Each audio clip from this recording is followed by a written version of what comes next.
다음은 환경 특성, 좀 재미없는 얘기가 될 텐데요.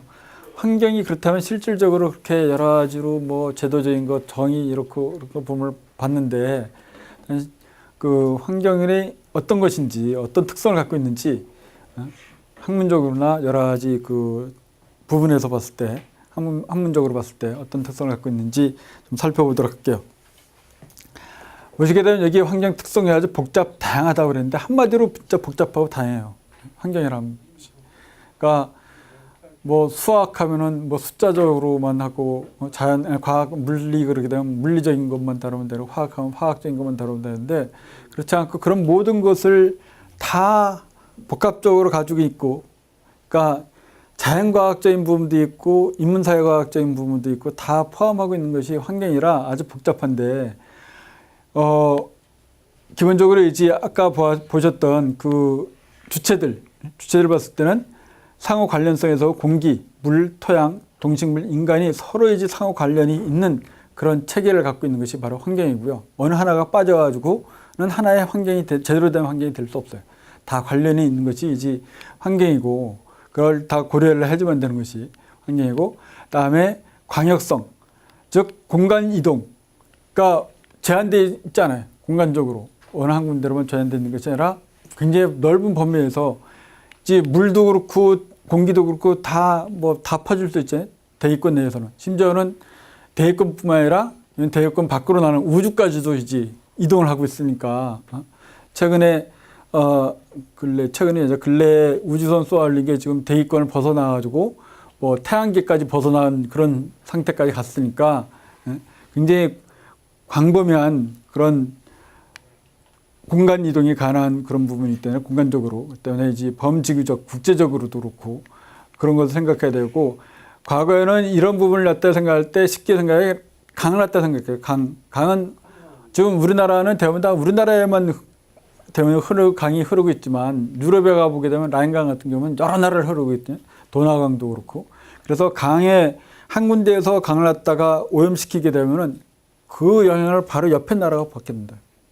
일단 서로 상호관계가 있는 그런 문제인데, 우리나라는 이제 황사라고 되어 있는데 황사 부분은 다 우리가 피해를 보고 있는 중국이라는 나라 때문에 이제 황사 거기서 발생하기 때문에 우리나라 피해 보고 있고, 그러니까 그와 같이 한 부분적으로 국지적으로 되는 게 공간적으로도 굉장히 넓은 광범위한 그렇게 돼 있고, 현대는 뭐 미래뿐만 아니라 현대에도 벌써 이제 공간 개념을 갖다 대기권 지구만 생각해야 되는 게 아니라 태양만 생각할 게 아니라 우주 전체를 생각해야 되는 그런 시대가 되었고요. 그다음에 하천의 상하류 유역 차원에 따른 문제점. 그러니까 낙동강이나 금강 같은 거 보게 되면은 낙동강, 우리나라에서도 대표적으로 낙동강은 상류지방하고 밑에 하류지방하고 차이가 많죠. 금강도 그렇고, 금강도 그렇고. 그래서 이제 위에서는 위대로 오염시켜서 낙동강의 물이 오염돼가지고 흘러내리니까 밑에는 상수원으로 쓸 수 없어 여러 가지 장치들을 많이 하고 그걸 막기 위해서도 그렇고, 또 그러다 보니까 심지어는 낙동강 그 상류지에서 그런 얘기도 했었거든요. 그러면 강을 갖다가 중간에 뚫어가지고 그냥 내버려자.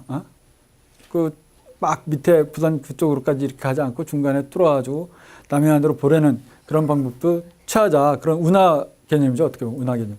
그런 얘기도 이제 어떤 사람은 제안을 하고 그런 얘기도 한 적이 있었는데, 그런 정도로 하여튼 이 강 문제는 상하류 간에 상당히 심각한 문제가 있어요. 서로 간에. 그렇기 때문에 굉장히 광역성 부분이 이제 지역적으로 제한적으로 것이 아니라 이제 광범위한 그런 범위를 갖고 있고, 또 한편으로는 지역적인 뿐만 아니라 시차적으로도 지금 오염을 시켰다고 그래야지 지금 당장에 나타난 것이 아니라 몇십 년 후에, 몇백 년 후에 나타나는 것이 바로 이제 환경 문제. 그러니까 어떤 여행간의 시차가 존재하고, 그래서 이제 예로 미국의 러브 카네르라는 유해 폐기물 매립 사건이 1896년에 있었는데 그것이 실제로 문제된 건 1977년에 문제됐거든요. 그다음에 미나마따 사건이라든지 이따이 사건이라든지 이런 것들이 전부 다 그때 당시에 나타나는 게 나중에 이제 나타나는 것들이고, 그럴 때 사전 예방이라는 게 굉장히 중요한데, 우리가 지금 봤을 때 물은 그래도 물은 다행히 이제 오염되고 되면 금방 나타나고 여러 가지 조사들이나 여태껏 나타났던 것들은 문제가 많아가지고 금방 알 수 있어요. 또 마찬가지로 대기 오염 문제도 금방 문제가 돼서 알 수 있는데 한 가지 우리가 생각해야 될 게 잘 모르면서 괜찮지 않나 그런 생각도 많이 하는 게 여기 보게 되면 공기, 물은 별 문제 어느 정도 금방 알 수 있는데 토양은 잘 몰라요. 땅속에 들어가는 것들은 금방 나타나지 않아요. 대부분이 다 금방 나타나지 않고 토양이 오염됐어. 그래도 거기서 잘 모르고 있다가 나중에 이제 어떤 문제가 생기기 시작하거든요. 심각한 그 문제가 생기는데 그게 사람들이 왜 과거에 그런 생각을 했냐. 그냥 땅속에 묻으면 되지. 이렇게 땅속에 묻은 것들이 많은데 그렇게 묻었더니 그 토양을 갖다 오염시키면서 토양이 오염돼가지고 그쪽 지역에 토양이 오염돼가지고 그에 의해서 지하수 오염되죠. 지하수 오염되고 그 지역의 토양이 자체가 오염되게 되면은 거기에서 작물도 클 수가 없고 어떤 것 다 못해요. 그런 것들을 갖다 과거에는 생각을 못했었는데 그런 정도인지 몰랐었는데 강할수록 그런 문제들이 많이 발생하고 그런 사건들이 생기면서 그 토양 오염에 대해서 심각하게 생각을 해야 되는데 이 생태 습지, 그러니까 습지에서 뭐 다 아시다시피 거기에 옛날에는 쓰레기를 그러니까 쓰레기 버렸었죠, 거기에 한동안. 그래서 그거 치우는데도 꽤 많은 비용이 들어간 걸로 알고 있거든요. 우리 주위에서도 그렇고, 예. 지금도 나와요. 예. 그러니까 그런 문제가 있듯이 그런 거가 과거에는 별 생각 없이 했었는데 지금 그렇게 문제가 되고 있어요. 이거는 우리나라뿐만 아니라 선진국에서도 상당히 심각한 문제들이 많아요. 그러니까 공장이 있어서 공장에서 발생되는 여러 가지 산업 폐기물 갖다가 뭐 별 생각 없이 이제 야적시키다 보니까 거기서 이제 흘러가지고 땅속으로 들어갔던 것들이 나중에 문제돼서 나중에 보니까 그거를 제거시키는데 또는 정화시키는데 비용이 엄청나게 들어가지고 그걸 어떻게 할 것인지 고민들을 아직 하고 있는 부분이 많거든요. 뭐 잘 화학적으로 굉장히 강한 그 많이 발전한 나라가 독일인데 독일이 그 화학 산업이 많이 발전한 그 화학 공장 큰 공장이 있는데 거기가 바로 라인 강변 근처에 있는 공장인데 그게 바이엘인가 바스프인가 그럴 거야 아마 그 세계적인 회사에 거기서 옛날에 별 생각 없이 그냥 야적시키고 그러면서 뭐 버릴 거 버리고 뭐 그러다 이제 오염돼가지고 그 라인 강변이기 때문에 라인 강에 이제 오염되는 문제가 생기기 시작했어요.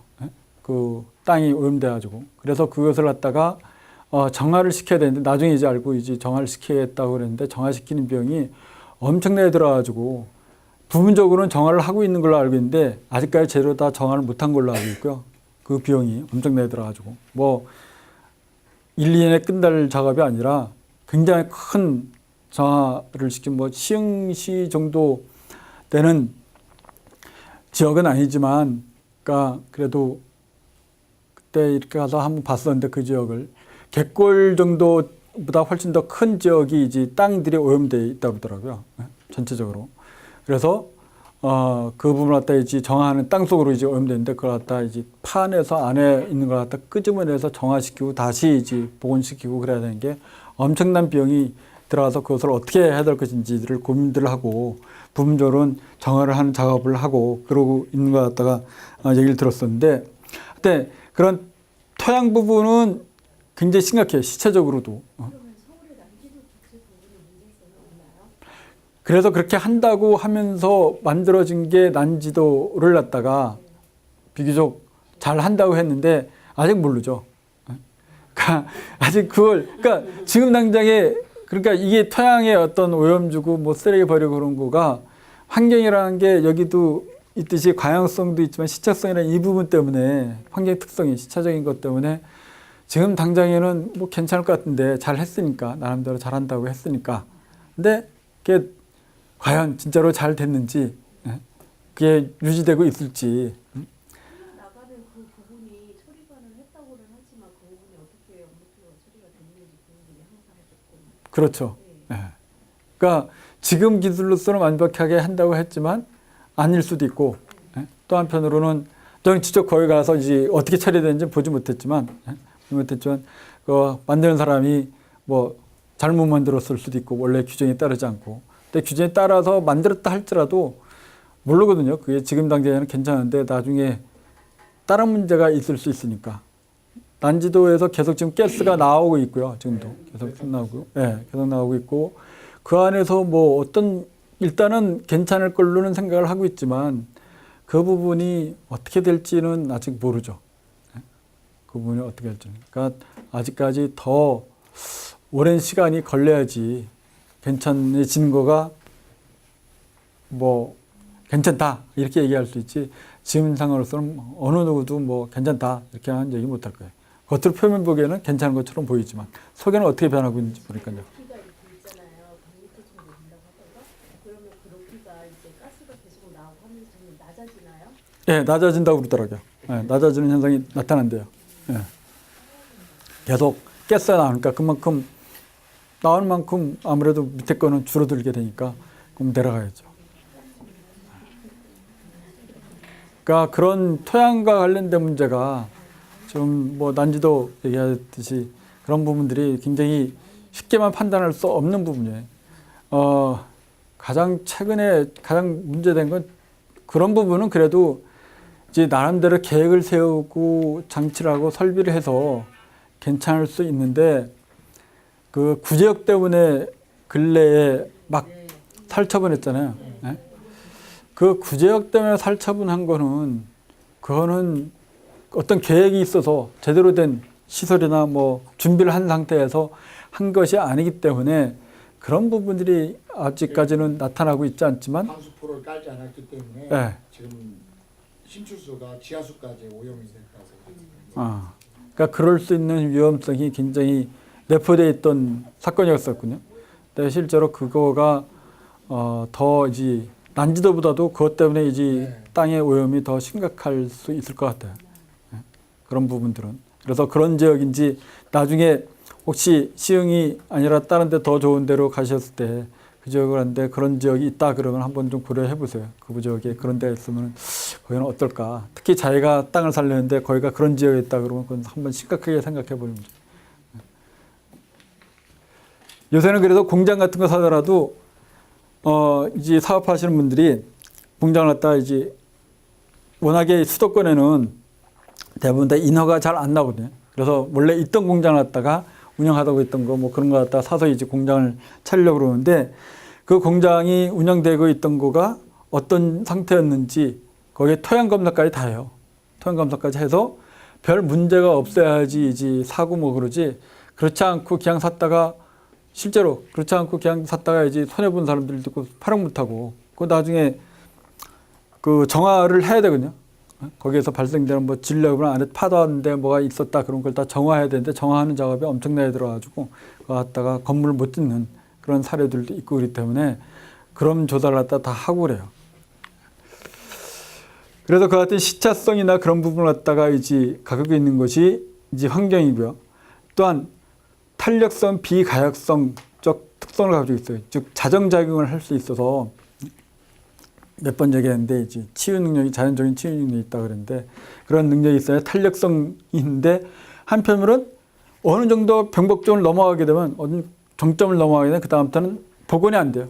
복원이 안 되는 그런 특성이 바로 이제 환경이에요. 그러니까 굉장히 중요한 특성이라고 볼 수 있는데 무한한 부모님 또는 무한한 그 어머니의 가슴 같은 그런 아이가 느꼈을 이 자연이 어느 순간 지나게 되면 그렇지 않다는 얘기죠. 그렇지 않아가지고 순간적으로 그 정점을 넘어가게 되면 가만 놔두면 이제 그게 유지되는 게 아니라 자연적으로 자꾸만 나빠지는 지금 이 지구의 그 환경이라는 게 그 점을 넘어선 상태라고 보이거든요. 제가 생각했을 때는. 나중에 뒤차려 보게 되면은 아까 잠깐 얘기했던 CO2가 발생되고 있는 양 이런 것들 보게 되면은 당연히 그 점이 넘었다고 생각돼요. 여러 가지가. 그래서 과연 이것을 어떻게 해야지만 될 것인지에 대한 거는 진짜로 많은 그 과학자들이나 많은 사람들이 정치가도 그렇고 많은 사람들이 고민을 해야 될 거고 그래서 2호 선언이 있었고요. 그 이전에 이제 그때 지속 가능한 개념이라는 것도 도입이 되고 그랬죠. 그다음에 이런 것들이 엔트로피 증가라는 하나의 특성으로 자연과학적 또는 과학적으로 보게 되면 볼 수 있어요. 이런 부분은 전부 다 뭐 어떤 사회성이나 그런 특성들이랑 비교할 수 있는데 엔트로피 증가도 많은 그 환경과 관련된 어떤 사회학자들도 이 엔트로피라는 개념, 즉 엔트로피는 연락학 제2법칙에서 나오는 개념이네요. 물리에서 나오는 개념인데 연락학적으로 나오는 개념인데 이 엔트로피라 하면 뭐냐면은 어떤 에너지들이 이제 엔트로피로 바뀌는데 엔트로피는 쉽게 얘기하죠. 혼란도예요. 혼란도. 그러니까 얼마큼 혼란해져. 간단히 생각하면은 이 안에 여러분들이 지금 앉아 계시는데 저 온도가 어느 정도 이 정도 되니까 그래도 가만히 앉아 계시는데 만약에 여기서 온도가 더 많은 에너지가 외부에서 들어와가지고 온도가 더 올라가게 되면 이제 옷도 벗고 그러면서 이제 자꾸만 더우니까 부채질도 하게 되고 움직이게 되죠. 그러면 가만히 앉아 있으니까 막 움직이니까 그만큼 혼란해지죠. 전체적으로. 그래서 에너지가 주어질수록 그만큼 혼란도는 즉 엔트로피는 증가돼요. 근데 우리가 생활을 하는데 에너지를 계속 쓰죠. 자연으로 가만히 놔둬 있는 에너지를 갖다 자꾸만 뺏어서 이제 에너지로 받아들이고 있잖아요. 그러니까 에너지를 갖다 지구상으로 지구에 계속 에너지가 들어오고 있는 거예요. 에너지가 이제 발생되고 있어요. 그러다 보니까 여러 가지가 혼란도가 점점 증가하고 있는 그런 현상 때문에 이제 엔트로피가 증가된 즉 사용 가능한 에너지가 사용 불가능한 에너지 상태로 전환되는 거거든요. 그러니까 엔트로피라는 건 다시 줄어들지 않아요. 엔트로피는 계속해서 증가할 수밖에 없어요. 엔트로피는 그 자연 법칙의 법칙에 따라서 연락학 제2법칙에 따라서도 엔트로피는 감소하지 않고 계속 증가하게 되는데 자원의 감소가 즉 환경 오염을 하는 이런 시스템이 있어가지고 엔트로피에 대한 그 개념이라든지 여러 가지를 생각해서 엔트로피가 이래서 증가하기 때문에 엔트로피를 어떻게 하면 줄일 수 있는지 저지할 수 있는지 그래서 더욱더 사람들이 생각하는 게 우주로 이제 나가야 되겠다는 생각을 갖다 많이 하는 게 우주란 시스템 안에서의 엔트로피가 증가되는데 또는 이 태양계 안에서 증가되는데 또는 지구에는 대기권 안에서 증가되는데 이 대기권을 갖다 벗어나게 되면 일단은 엔트로피라는 것이 밖으로 나갈 수 있는 에너지가 밖으로 나갈 수 있는 돌출구가 생기기 때문에 지구의 환경을 갖다가 유지하는 데 도움을 줄 수 있지 않을까 그 같은 생각들을 갖다 하는 사람들도 있어요. 그렇게 해서 이 지구로 가면은 좀 수명을 갖다 연장시키기 위한 그런 개념으로 이 엔트로피에 대한 생각들을 갖다 하는 사람들이 있어요. 그다음에 환경 문제의 대두가 원인이 되고 있는데 그 이유는 가장 큰 문제는 몇 번 이야기했지만 인구 급증이 가장 큰 원인이에요. 이 환경 문제가 대두가 되는 게 근래 뭐 몇십 년 전서부터 지속되는데 인구 급증이 즉 J형으로 인구의 증가가 J처럼 과거에는 이렇게 해야 되는데 이렇게 증가하고 J자처럼 그러니까 1800년대 10억 정도 됐는데 이때는 한 100년 동안에 2배로 늘었죠. 20억 정도 됐어요. 10억이 늘었어요. 10억. 근데 이때는 100년이 아니라 100년 넘었었는데 이때는 한 30년 만에 10억이 또 늘었어요. 그 다음에 10몇 년 만에 10억이 늘고 2000년이 60억이에요. 지금 2000년. 60억이 지금 넘거든요. 지구 인구가. 그러니까 이 곡선을 갖다가 그려보면 이렇게 곡선이 올라가고 있다. 이렇게. 그러니까 이 곡선이 계속 올라가고 있는데 이와 같이 곡선이 올라가고 있다는 거는 뭐 여러 가지 현상에서도 이와 같은 곡선들을 그리고 있어요. 나중에 CO2 보시면 CO2도 이와 같은 곡선을 그리고 그다음에 이 인구의 급증이 가장 커다란 문제고 증가율의 90%는 이 개발도상국에서 이제 나타나고 있고 선진국은 인구 증가가 그렇게 심하지 않은데 우리나라는 선진국이 아닌데도 인구 증가가 거의 없죠. 워낙에 인구 밀도가 높아서 그런지 여러 가지 사회적 문제가 많아서 그런지 모르겠지만 아무래도 사회적 문제가 많아서 그런 거죠.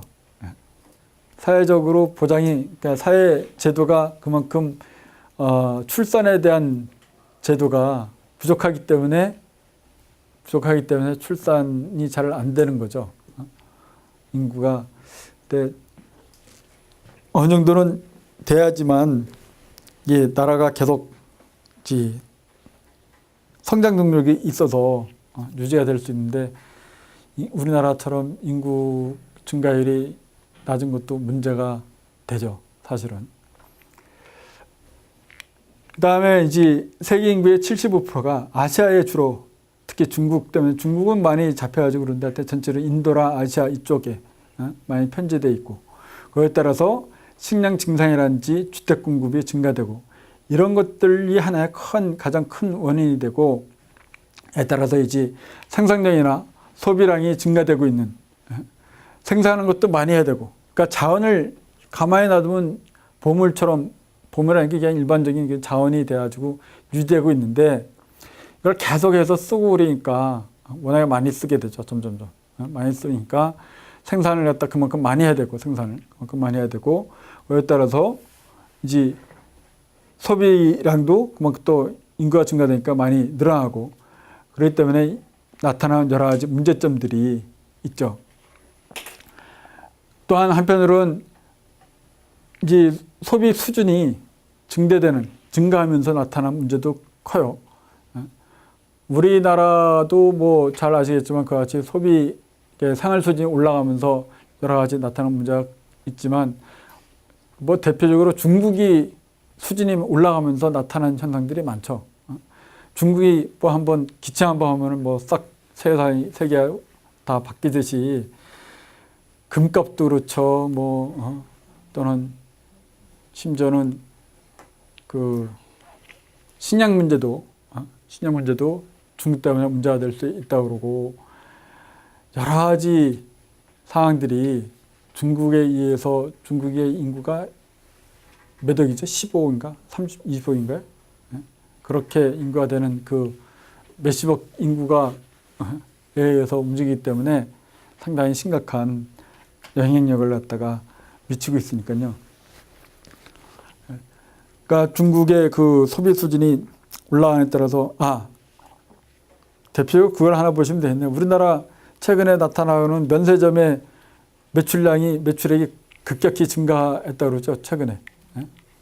뭐, 요 며칠 전에 신문 보니까 가장 많은 유저가 중국 사람들이 제일 많이 사고 있다는데, 우리나라 사람보다도 중국인들이 더 많이 매출액을 갖다가 증가시키고 있다는데, 그만큼 옛날에는 중국 사람들이 그렇게 많이 오지도 않고 또 많이 그렇게 소비도 안 했는데, 그만큼 많이 오고 많이 사고 있으니까 많이 바뀌고 있죠. 또 한편으로는 뭐 이 얘기는 종교를 갖고 계신 분들한테는 별로 안 좋게 이야기 될 수도 있고 그러는데, 일단 자연에 대한 인간의 우위사상 때문에, 이 우위사상 때문에 이제 환경적인 문제가 생겼다는 견해도 있어요. 기본적으로. 예를 보듯이 창세기에 있는 말처럼 다스리라, 즉 다스리라 하는 게 모든 것을 다 다스린다고 그랬잖아요. 다스린다. 다스린다는 인간이 모든 걸 다 관리하고 한다는 얘기인데, 이와 같은 개념을 가지고 다 마음대로 해도 된다는 생각 때문에 문제가 된 거죠. 그러니까 어울리고 조화롭게 살아야 되는데, 어울리면서 살았어야 되는데, 어울리면서 같이 거기 한 부분이라고 생각을 하고 같이 살았어야 되는데, 그렇지 않고 다스리고 즉 관리하겠다고 생각을 해서 같은 문제가 되고 있죠. 그다음에 그에 따른 인간의 이익이 쉽지 않은 공유물에 대한 비극, 즉 환경은 공유물이기 때문에 공동으로 사용할 관리할 책임이 있는데, 그렇지 않고 공유니까 뭐 내가 좀 사용하고 뭐 다른 사람 좀 사용하고 뭐 내가 사용하더라도 괜찮지, 뭐 마음대로 사용해도 막 써도 되지, 내 거 아니니까, 이 같은 생각 때문에 좀 막 쓰는, 사유물이었으면 그렇지 않을 텐데, 자기 거라면 상당히 좀 절약하면서 아끼고 잘 사용했을 텐데, 그렇지 않고 공유물이기 때문에 막 사용한 그런 부분들이 때문에 이제 나타나는 문제들이 있고요. 인간의 근시안적 사고방식, 즉 먼 미래와 넓은 공간에 대한 관심 때문에도 많이들이 있지 자꾸만 퍼져나가면서, 그래서도 지금 우주로 나가는데, 그래서 우주 쓰레기도 만들어지는 것도 있을 수 있죠. 우주 쓰레기가, 대기권의 쓰레기, 인공위성들이 쓰레기가 되고 있는데, 그런 것들도 문제가 될 수 있는데, 한편으로는 아까 얘기했듯이 엔트로피 개념에서는 그것도 좀 필요하다고 생각을 하는 부분이지만요. 여기에 따라서 여러 가지 환경 문제가 이제 발생했는데, 이제 잘 알려진 사건들을 갖다 여기 몇 가지 쭉 나눴는데, 환경오염 사건으로 런던 스모그 사건이 있었어요. 런던 스모그 사건. 다 아시다시피 갑자기 사람들이 뭐 죽었으니까. 갑자기 스모그와 까만 색깔 있는 안개가 흘러내려오면서 이 사람들이 호흡곤란으로 해서 죽고 막 그랬으니까, 쓰러지고 그랬으니까, 그런 로스앤젤레스 스모그 사건.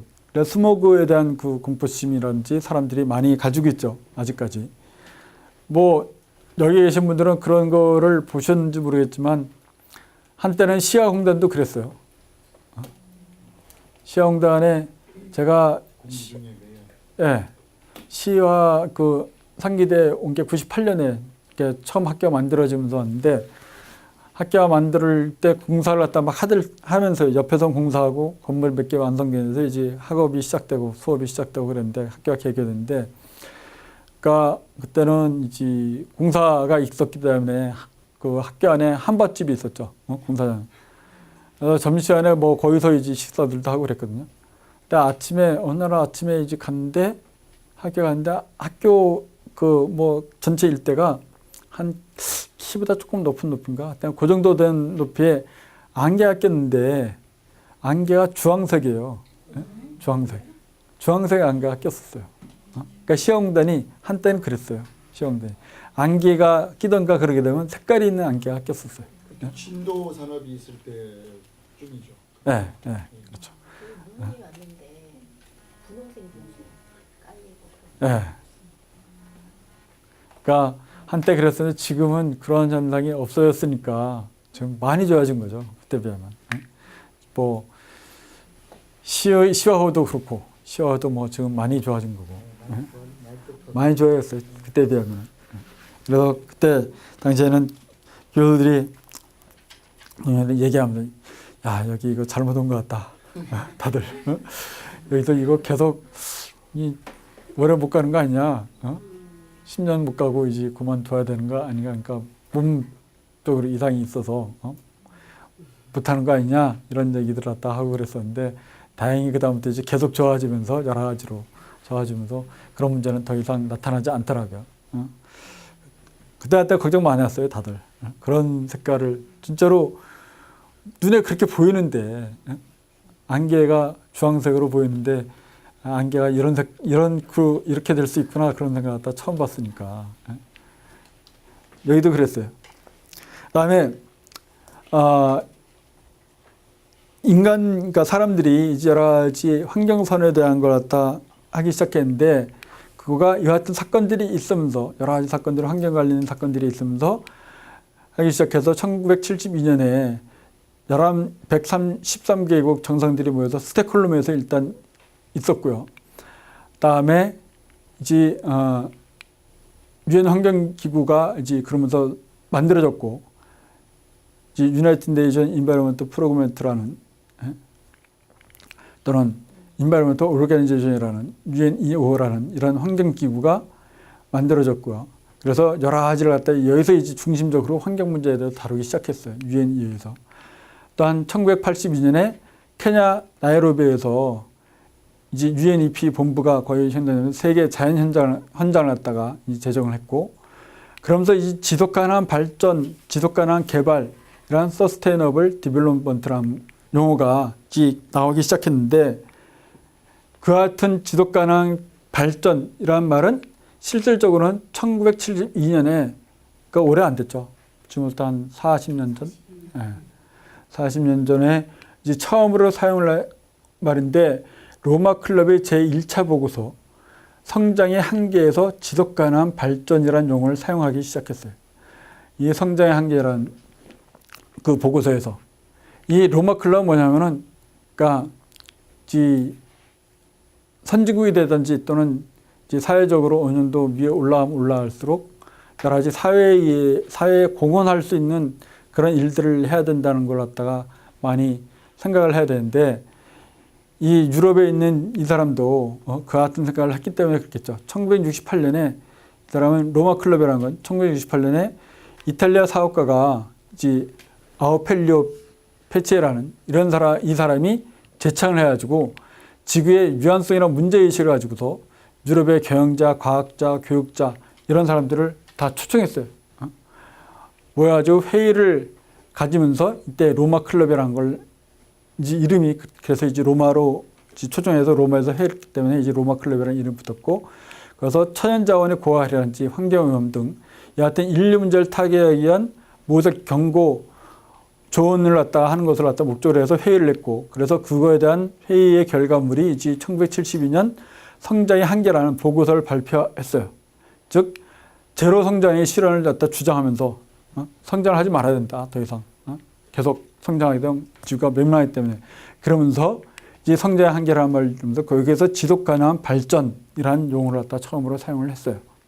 지속 가능한 발전, 즉 Sustainable Development라는 이 용어를 사용을 했어요.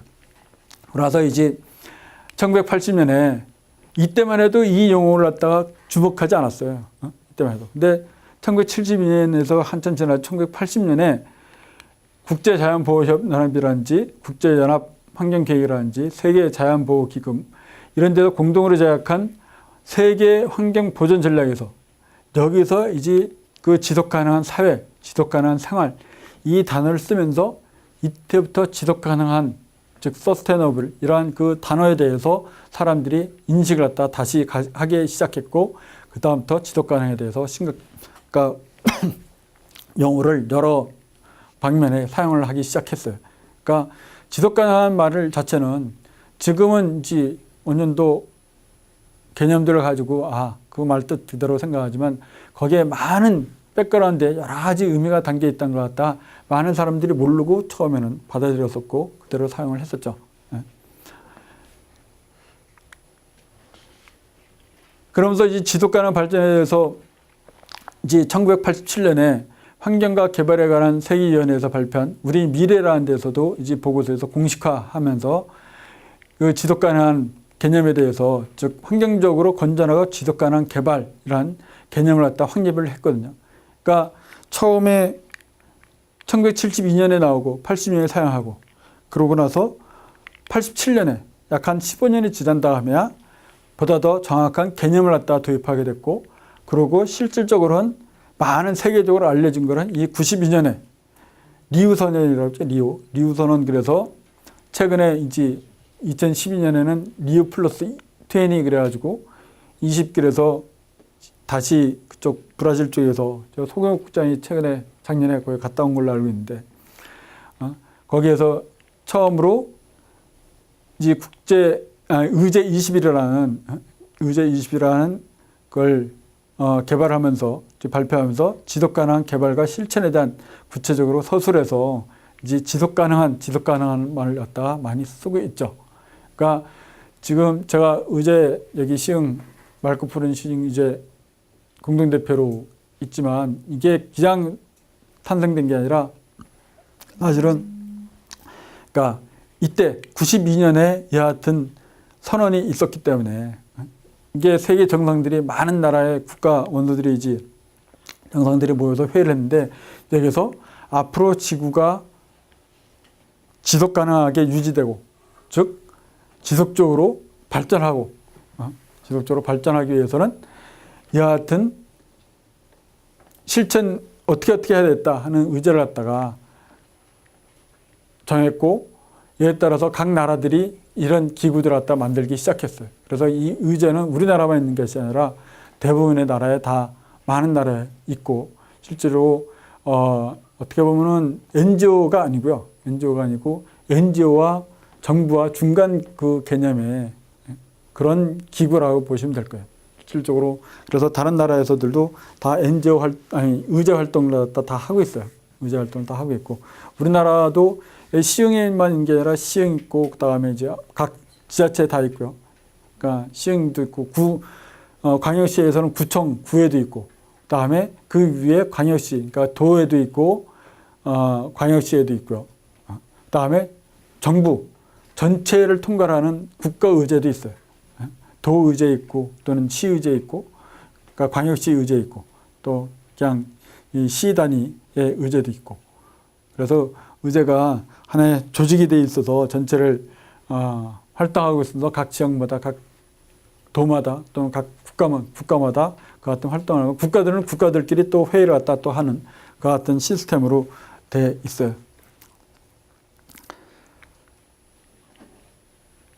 그래서 이 같은 이 국제환경개발위원회 의제뿐만 아니라 경제적으로 지속가능한 가설뿐만 아니라 자연을 포함한 생태계 전체에 지속 가능한 것을 갖다 요구를 했고, 이러한 세계적 전례에서 성장의 회복이나 질적 변화, 노동, 식량, 에너지 등에 충실한 진구의 지속 가능한 수준 유지, 자원의 기반과 기술의 진전 등 이러한 것들을 갖다 전략적으로 세워서 어떻게 해야 되겠다 하자 하는 것 갖다가 의제에도 포함시켰고, 실질적으로 각 정상들이 나름대로 이러이러한 것도 해야 되겠다. 그래서 심지어는 CO2 감축을 갖다가 해야 되겠다는 것 같다. 이때 얘기가 나왔고요. CO2 감축을 해야 되겠다. 그래서 앞으로 어떻게 해서 도쿄선언도 해야 되겠다. 뭐 교토선언도 해야 되겠다. 이런, 도쿄 아니라 교토죠. 교토선언도 해야 되겠다. 그러면서 어떻게 하자 하는 얘기들을 갖다 그때 다 했어요. 근데 하자 하고 놓고 그러니까 딱 틀에 꼭 해야 되는 것들이 아니니까 이제 그 다음에 흩어져 가지고 각 나라 가서 이제 얘기해보고, 우리나라는 그걸 갖다가 지금 당장 하면 안 돼. 주위에서 반대들도 있고, 그래서 이제 거기서 빠지고, CO2 발생하는 것도 줄여야 된다 그러는데 줄이는 거에 가입을 갖다 아직 안 한 나라들도 꽤 있죠. 협약에 참여를 안 하고, 미국도 아직 안 했을걸요, 아마. 예. CO2 발생을 갖다가 얼마만큼 줄여라, 줄여야 된다 하는 것 갖다가 각 나라들이 해야 된다고 했고, 그래서 그 줄이는 것 갖다가 제안을 하기로 됐는데, 그것들 갖다 안 하고 있으니까 실질적으로 문제가 있죠. 그러면서 이제 국제연합 경제2사회 산하에 지속가능개발위원회를 갖다 설치해서 의제 이행을, 실질적으로 의제 일을 갖다가 어떻게 잘 하고 있는지 못하고 있는지를 갖다가 보고 있어요. 보고 있으면서 잘 하라고 하고, 또 못하는 데는 못하는 대로 이제 진행을 하라고 정부에다 이야기를 하거든요. 여기서는. 그랬더니 정부에서, 그랬더니 의제는 각 나라들이 따로 예산을 세워서 지원을 해줘요. 지원을 하게 돼 있어요. 그러니까 보통 NGO들은 대부분 다 이제 후원금으로 활동을 하고 있죠. NGO들은. 근데 의제는 NGO가 아니라 정부의 지원을 받으면서 활동을 하고 있어요. 많은 걸 받고 있지는 않지만 부분적으로 받을 수 있게 그런 제도를 갖다가 만드니까, 그러니까 의제에서 활동하는 사람은 공무원은 아니에요. 공무원은 아니기 때문에 좀 개념이 달라요. 정부 예산으로 지원을 받지만 공무원은 아니고, 중공무원도 안 돼요. 중공무원도 안 되고, 그러니까 보게 되면 우리나라 공사들이 많죠. 무슨 공사. 공사의 개념 정도가 안 되니까, 실질적으로.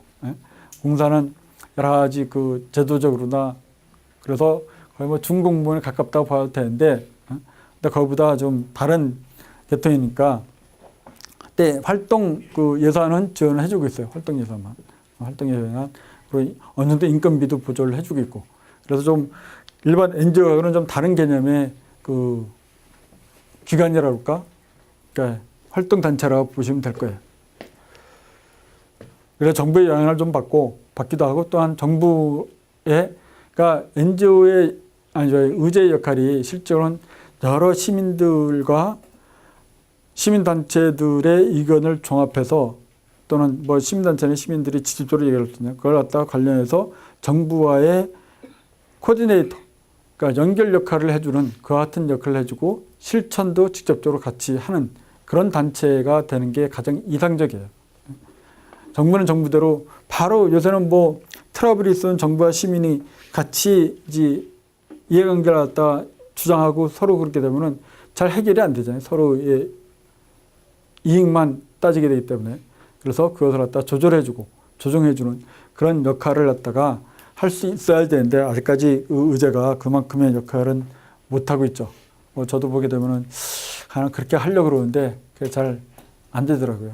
그리고 특히 지금 강서관 사무국장이 한 게 있는데, 강서관 사무국장도 나름대로 그 같은 활동을 갖다 그 같은 사업들을 하려고 그러는데 잘 안 돼요. 상당히 힘든 게, 이제 뭘 하려고 그러면은 의견들이 다 이렇게 다 뿔뿔이 흩어져 있으니까 지역은 지역마다 다 다르고, 그래서 그것을 갖다 통합적으로 이렇게 모아서 의견을 추려서 어떤 사업을 하는 게 쉽지가 않아요. 그리고 하다 보면은 너무 전시 행정적인 그 같은 일도 있게 되고, 그래서 많은 사람들이 외면할 수도 있고, 그런 부분들이 있어서 하나 그렇지 않은 활동을 하면서이지 사업을 하고 그래야 되는데 그러면서 이제 실질적으로 시에도 도움이 되고 주민들한테도 도움이 되는 그런 사업들을 해야 되는데 그거가 쉽지가 않더라고요. 그래서 여러 가지 고민들을 많이 하고 어떤 좋은 의견으로 좋은 생각으로 괜찮을 것 같다 그래서 하는데 실질적으로는 그만큼 호응도가 또 없는 것들도 있고 또는 경우에 따라서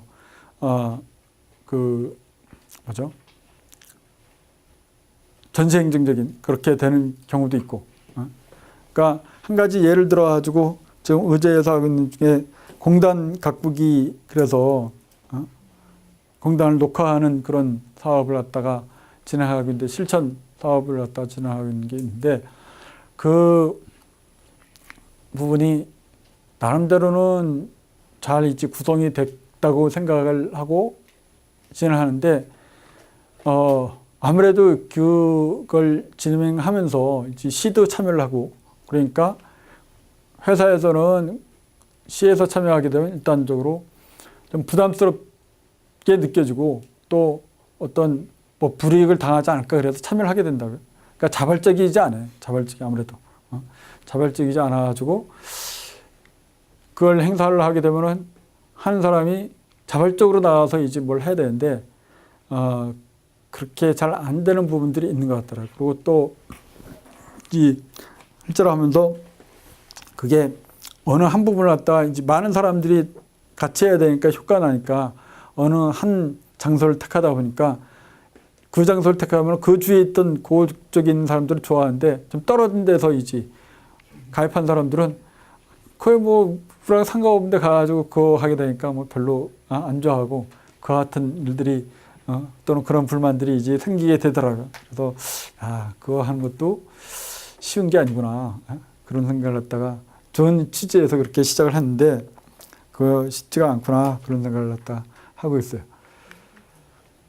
나 이제 계속해서 얘기하면 리우 그 회의 주제는 기본적으로 인간과 자연환경 보존, 경제 개발의 양립과 환경적으로 건전하고 지속 가능한 발전이었기 때문에 이에 따라서 이제 국제 환경 개발을 위해서 리우선언, 의제 20일, 기후 변화 협약이라든지 생물 다양성 협약이라든지 산림 원칙 등을 갖다가 채택했고요. 이에 따라서 지원자라든지 세계 민간단체 협약을 갖다 채택을 했어요. 그래서 전문가 27개에서 기본적으로 구성된 리우선언에는 이와 같이 다양한 이야기를 갖다가 담고 있고 이 자료들 다 전달이 됐죠? 아직 못 받았습니다. 나중에 전달이 되나요? 네. 예. 이 자료를 어떻게 프린트해서 받은? 카페에 올리고. 카페에 올리거나. 그래서 이제 당시 그 의제 20은 리우선을 실천하기 위한 실천 행동 계획이에요. 실질적으로 의제라는 게.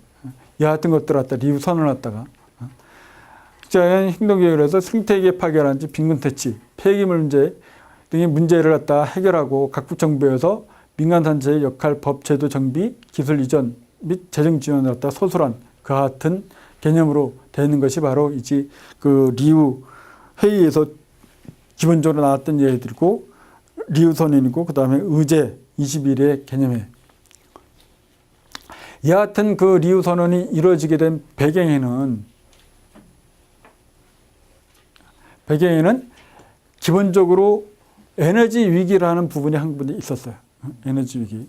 다 아시다시피 에너지가 실질적으로 이제 사용량을 보게 되면은 이거는 실제 사용량이고 전체 여러 가지를 갖다 노미널리제이션 시켜가지고 본 건데 이거 같은 표인데 일단 이게 전체적으로 이제 유가 변동이라고 보시면 되는데 유가가 이와 같이 이게 2008년이거든요.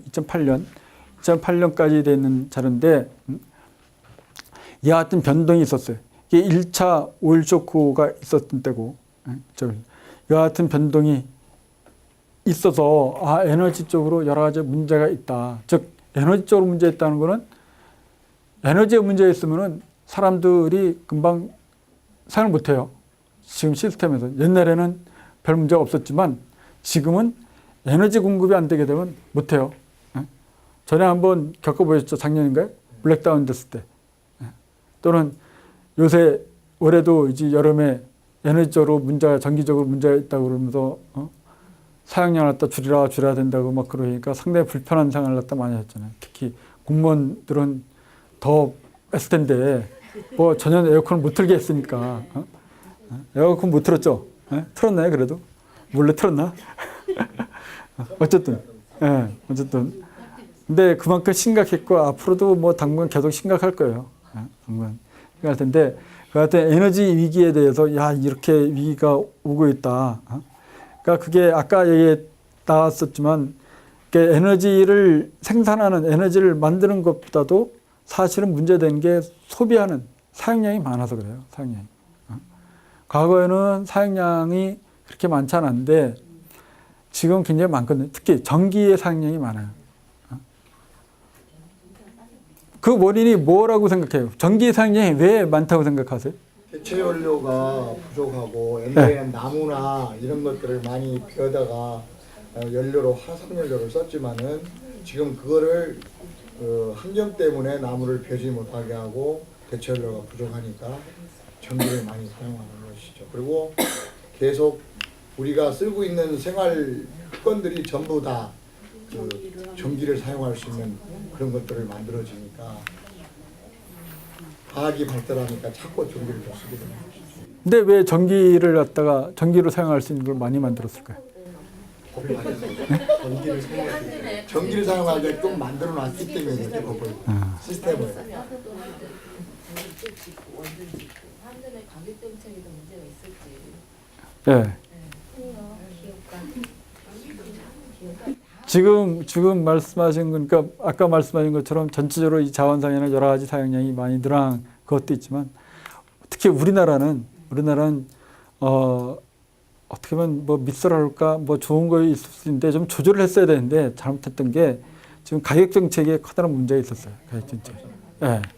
그 전기기구를 갖다가 그렇게 실제로 가장 편리한 에너지가 전기거든요. 예? 근데 그 전기값을 갖다가 그렇게 낮춰 잡았기 때문에 지금 원래보다 상당히 낮아요. 그러니까 원래 다른 나라들보다 우리나라. 제일 전기 사용료가 제일 낮대요. 예. 예. 그렇게 낮게 잡았기 때문에 그거를 계획 세울 때 그러니까 원전을 갖다가 뭐 계속 세워도 된다는 생각으로 그렇게 계획을 잡은 거예요. 원전을 갖다가. 원자력에 의한 전기 생산이 굉장히 단가가 싸거든요. 그래서 그런 생각하고 그걸 맞추다 보니까 뭐 싸게 만들 수 있으니까 다른 것보다도 어떤 방법보다도 싸게 만드니까 다른 에너지 쓰는 것보다 그게 훨씬 더 싸고 그러니까 전기가 싸다 보니까 여러 가지 전열 기구가 그렇게 많이 나온 거예요. 전기랑 관련된 기구들이 많아졌고 그렇지 않아도 IT가 개발하고 발전하고 여러 가지로 생활 수준이 올라가기 때문에 당연히 전기랑 관련된 그 기구들이 여러 가지 이제 사용하는 기계라든지 여러 가지가 다 전기 쪽으로 이제 많이 갈 텐데 그것보다도 더 우리나라는 급격하게 이제 올라갔죠. 전기 쪽으로. 전기값이 싸니까. 웬만하면 다 전기로 하는 걸로 다 썼거든요. 실제로 여러분들 집에 가서 보시게 되면 옛날에는 석유 난로 쓰고 뭐 다른 난로 쓰고 그랬지만 요새는 전부 다 전기 난로로 쓰고 전기로 쓰죠. 심지어는 그 가스로 들어온 것도 전기로 바꿔가지고 쓸 정도로 그렇게 쓸 정도로 그만큼 다 바뀌어가지고 그래서 이제 전기 사용량이 많이 늘어났어요. 그래서 이제 문제가 됐는데 그런 에너지 위기가 있고요. 좀 더 하고 좀 더 보고 이게 좀 더 길 텐데 그래도 보고시죠. 뭐 괜찮으니까 주시질 않으니까 재미없어서 많이 주실 줄 알았는데 관심들이 많아가지고요. 이런 강의를 졸지 않습니다. 그래? 학교에서 강의하는 것도 훨씬 좋네. 학교에서 강의하게 되면 막 재미없는 얘기들 해서 그런지 막 전공 얘기만 주로 하니까 뭐 화학반이 어떻고 뭐 그런 얘기만 하니까 이제 또 학생들은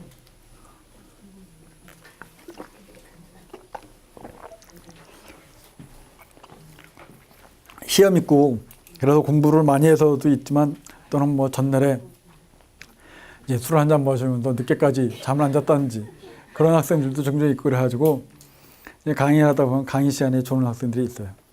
숙제 과제물 하다가 늦게 자는 학생들 있겠지만 이런 좋은 학생들이 종종 있는데 그래서 이제 잠 깨우느라도 쉬고 또는 뭐 다른 얘기도 하고 그러는데 이제 여러분들은 전혀 그렇지가 않아가지고 쉬지 않아도 될 것 같은데 일단은 좀 더 하고 쉬도록 할게요. 그래서 좀 더 빨리, 그러니까 빨리 하고 빨리 끝나는 게 낫죠? 네. 네. 아, 그래? 이게 하게 되면 몇 시 보통 끝나지는데? 보통 저 1시간 땡길 때도 있고요. 네. 막 밀어붙여가지고 1시간 땡길 때도 있고 1시간 아, 그래?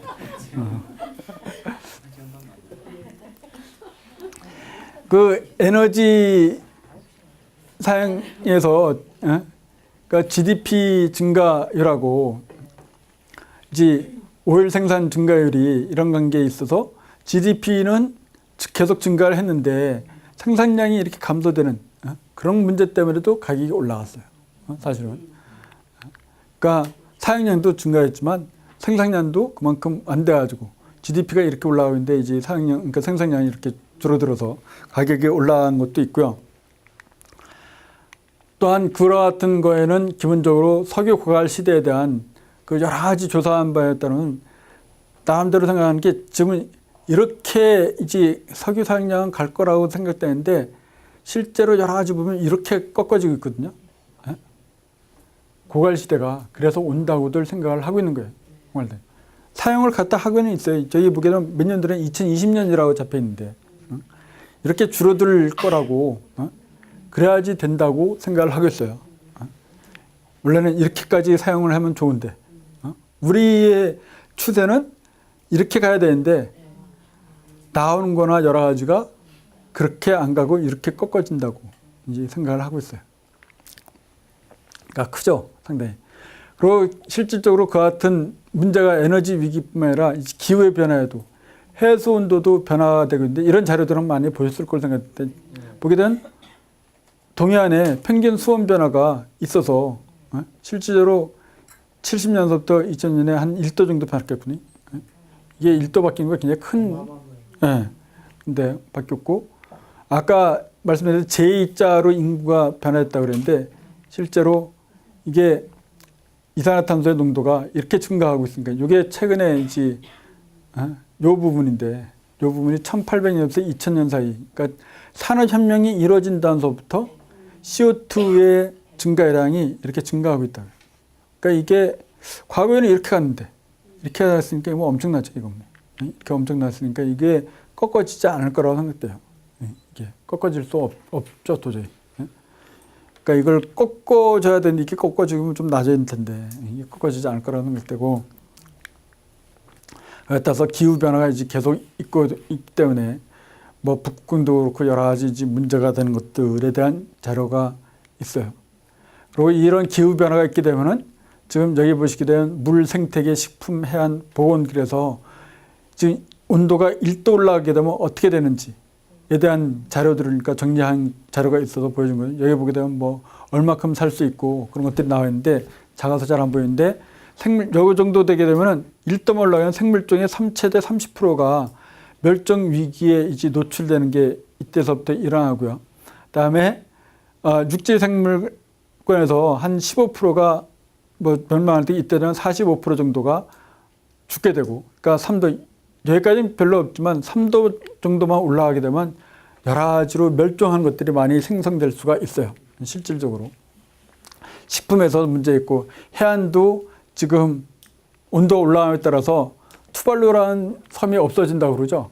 없어진다고 그러는데 그렇게 없어지는 섬들도 나올 거고 뭐 우리나라도 이제 일부가 잠길 수 있을 거고 일본은 많은 부분이 동경 같은 데도 그렇고 저지대에는 많이 잠길 걸로 이렇게 생각을 하고 있죠.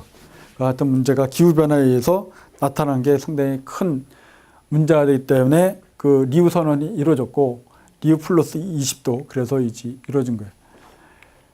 서울 실질적으로 이제 서울 지역에 조사된 따르면 같이 온도가 올라갔을 때 사망자 수가 많이 증가됐어요. 온도가 올라가게 되면 그렇게 사람들도 죽는 숫자가 많이 늘어나고 문제가 돼요. 그래서 이와 같은 것들을 갖다가 이제 영국에서 대응을 하는 방침을 갖다가 여러 가지 했는데 그는 그린 뉴딜 그룹이라는 데서 영국의 여러 가지 정책적인 제안을 갖다 했거든요. 그래서 이거는 뭐 외국 사례니까 그냥 이와 같은 외국 선진국들이 이와 같은 사례들을 갖다가 또는 이와 같이 대응을 하고 있다는 것 갖다가 참고적으로 아시면 될 것 같아서 그냥 집에 온 거니까 나중에 자료 받으시고 한번 옛날에 그런 부분이 있었는데 생각하시고 보시게 되면 보시고요. 정책 제안을 하고 또 그린 이코노미에 대한 사업에 대한 영역도 하고 또 한 가지는 조치 어떤 것들을 해야 된다 하는 것 같다 각 나라들이 해야 된다는 것도 제안했고 국제적인 조치를 어떻게 해야 된다는 것 같다 영국에서 이제 제안을 많이 했어요. 뿐 아니라 영국뿐 아니라 이제 미국도 나름대로 여러 가지 대응 동향을 갖다 나타내고 여러 가지 정책 비전도 하고 제시도 하고 그랬거든요. 그러면서 녹색에 대한 개념을 갖고 녹색 투자를 갖다가 해야 된다 하면서 이때 2008년에 나온 자료 보게 되면은 앞으로는 어떠한 직업들이 많이 필요하겠다 하는 자료들이 있어요.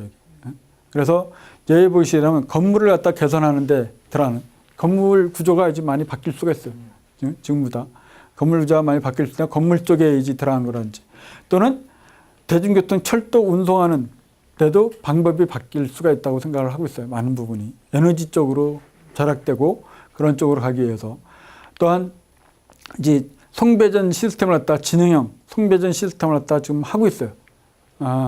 스마트 그리드라고 그래서 들어보셨는지 모르겠는데 제주 지역은 스마트 그리드 시스템이 도입이 돼서 있거든요. 제주 지역에 실질적으로 전기를 공급해 주는데 여기는 사용하고 있고 여기는 사용 안 하면 여기서 발전하는 것 같다 또는 여기에서 쓰는 것 같다 이쪽으로 돌릴 수 있고 또는 전체적으로 봤을 때 사용량이 적으면은 그 사용량을 갖다가 충전을 시킨다는 여러 가지 시스템을 갖다가 합쳐가지고 똑같은 발전 용량이 100이라고 했을 때 전에는 100을 갖다가 사용할 때 이쪽에서 뭐 한 50 사용하고 이쪽에서 한 30 사용하고 이쪽에서 70 사용하고 또 한 군데서는 90 사용했다. 그럼 100을 다 유지를 했어요. 100을 다 해야지 90을 사용하는 데서 공급되기 위해서 90을 위해서. 근데 지금 그렇게 했다 그러면 그러니까 평균 내서 한 70만 하더라도 될 수 있게 다 골고루 사용할 수 있게 그런 시스템을 갖다 맞추는 게 스마트 그리드라는 시스템이에요. 그러니까 그걸 단계적으로 조절해 주는 그런 시스템을 갖다 도입하는데 그거가 바로 이제 지능형 송배전 시스템이거든. 그 같은 방법으로 하는데 그런 기술을 갖다가 조절하고 그러는데 새로운 사람들이 필요하다. 옛날 개념 가지고 할 수 없으니까. 그런 기기를 갖다 작동시키는 데도 그렇고. 그래서 그와 같은 사람들이 앞으로 많이 필요할 거다. 그리고 신재생 에너지랑 관련된 풍력 발전이라든지 태양력이라든지 또는 바이오 연료 그와 같은 것들을 갖다가 제조하고 생산하고 그런 사람들이 많이 필요할 거라고 생각을 해서 이런 부분에 인력이 많이 필요할 거라 이렇게 생각을 하고 있다. 일자리도 많이 있고 특히 풍력이나 태양력 이런 부분은 우리나라도 뭐 도입이 될 수 있고 많이 필요로 한 부분이죠. 부분적으로 시흥은 풍력 발전이 그렇게 유리한 지역은 아니에요. 유리한 지역은 아닌데 풍력도 뭐 꼭 환경 친화적이라고 볼 수 없고 태양력도 마찬가지로 다 그런데 그래도 좀 낫다고 조력 발전보다 훨씬 낫다고 생각을 하고 많은 사람들이 하고 있고요. 풍력이나 태양력도 완전 환경 친화적이지 않다고 생각하는 게 전자파 때문에 그래요. 풍력이 발전하면서 풍력에서 발전한 거나 또는 태양에서 발전한 전자파 또는 풍력이 돌아가면서 여러 가지 생태계에 영향을 미치니까 조류들이 죽는다든지 여러 가지 문제가 있어서 그 같은 것들 때문에 완전한 환경 친화적이지 않다고 생각을 하는데 그래도 원전보다는 낫죠. 원전은 잘못하면 큰일이니까. 물론 사고 안 나면 참 좋아요. 사고만 안 나고 그러면 참 좋은데 그렇지가 않아서 그래서 좀 원전 요새는 그런 개념이 나오고 있죠. 전선으로 연결을 시켜줘야지만 이제 전기를 갖다 공급되는 게 아니라 공간 전선이 연결되지 않아도 전기가 공급될 수 있는 시스템이 되잖아요. 그렇죠. 그럼 원전 같은 거 원전 발전기 갖다 이 지구에다 이 땅에다 만들 게 아니라 뭐 우주에다 띄워서 만들어 놓으면 우주에서 그냥 퍼지면 더 무섭죠.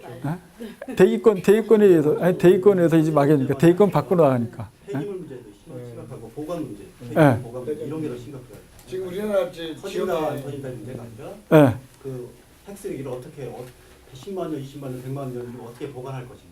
예. 이것을 어떻게 할 것인가 이 문제가 큰 거기 때문에 예. 그 부분에 대해서 폐로 문제도 아직 있었고 그래서 이런 문제도 우리가 얘기해야 될 부분이 아닌가 생각해요. 그러니까 값싼 원자는 전기를 쓴다는 문제도 있지만 예. 그보다 더 중요한 것은 짓는다도 중요하지만 어떻게 폐로하고 예. 어떻게 보관하고 예. 이것이 사실은 방사능에 직접적으로 영향을 주기 때문에 그 폐기물이 예. 이런 문제에 대해서 고민을 해봐야 되지 않을까. 예. 그렇죠. 예. 그런 문제도 고민해야죠. 그리고 전선도 피복을 싸가지고 지역화하는 것이 바람직한데 금액이 많이 들어간다는 그러한 하나의 그 구실로 송정탑을 세우고 한다는 것도 우리나라의 그 정책 잘못이라고 생각하는 거예요. 그렇죠. 예. 그래서 여기 강의 들으신 분은 다 그런 부분에서 의식이 있으셔서 정확히 알고 계시네. 예. 근데 그 원전 부분이나 그런 태양력도 그렇고 같은 여러 가지가 좀 문제가 있어요. 그러니까 제일 좋은 거는 진짜로 제일 좋은 거는 가난 사용량을 줄일 수 있도록 노력을 하시는 게 좋아요. 그러면 사용량. 에너지 믹스를 어느 정도 비율로 하는 것이 지구 환경에 우리들 생활에 네. 편의와 함께 이렇게 에너지 믹스라는 게 어떤 부분까지 전부 다. 우리가 여러 가지 에너지를 쓰는데 네. 어느 정도 지금 뭐 기준치는 없겠지만 네. 교수님 생각하시는 네. 어느 정도까지는 지구 환경 문제를 조금 걸어갈 수, 그러니까 아까 말씀하신 그 부하를 네. 들어갈 수 있지 않겠나 네. 지금 과학적. 그 이제 뒷부분에 이제 그 에너지 환경, 에너지 계획 국가 정책에 대해서 나오니까요. 그때 그 자료를 보면서 말씀드리도록 할게요. 예. 일단 미국의 이러한 그 일자리에 대한 자료가 있으니까 참고 삼아서 이런 부분에 대해서 좀 더 자녀들 교육에도 생각을 해보시면 좋겠죠. 예. 그다음에 이제 이거는 2008년에 대통령이 이제 광복절 기념사에서 발표한 내용으로 이러한 것들이 필요하다. 녹색 성장해서 이러한 것들이 필요하다. 얘기를 했고 실제로 이런 부분에 투자는 많이 됐는데 아직까지는 실제 일자리로 많이 가지는 않았어요. 연구 개발 쪽으로 많이 갔지 생산자, 제조 쪽이나 이런 쪽으로까지는 많이 가지 않았어요. 녹색 기술 자체가. 그래서 뭐 정보통신기술이나 이런 몇 가지 부분은 있지만 생명공학 기술이나 나노 기술 이런 부분이 투자가 굉장히 많이 됐거든요. 근데 이쪽에는 아직까지 이쪽 부분에서 그러니까 매출액이 그렇게 높지가 않아요. 실제 일자리가 그렇게 많지가 않거든요. 뭐 정보통신기술이나 문화산업기술은 좀 다르지만 그래서 이것도 좀 너무 이쪽으로 생명공학이나 나노기술로 너무 많이 투자를 하지 않았나 저 개인적으로는 좀 그렇게 생각하는 부분도 있어요. 좀 골고루 다른 부분도 굴뚝산업이라는데 굴뚝산업 부분에 다른 부분 원래 재래산업이랄까 종래 기존 산업들에도 좀 많이 유지가 되고 그랬어야지 되는데 그런 부분이 좀 적게 됐다는 게 좀 아쉬운 부분이 있죠. 그래야지만 일자리도 많이 되고 그런데 잠깐 아까 에너지 부분 나왔으니까 한 가지 예를 들면 화력발전소가 물론 CO2를 발생하기 때문에 문제가 되지만 CO2 현재 기술로 돈이 많이 들어서 그렇지 환경 오염도가 제로가 되는 그런 화력발전소를 지을 수 있어요. 기술적으로는 충분히 가능해요.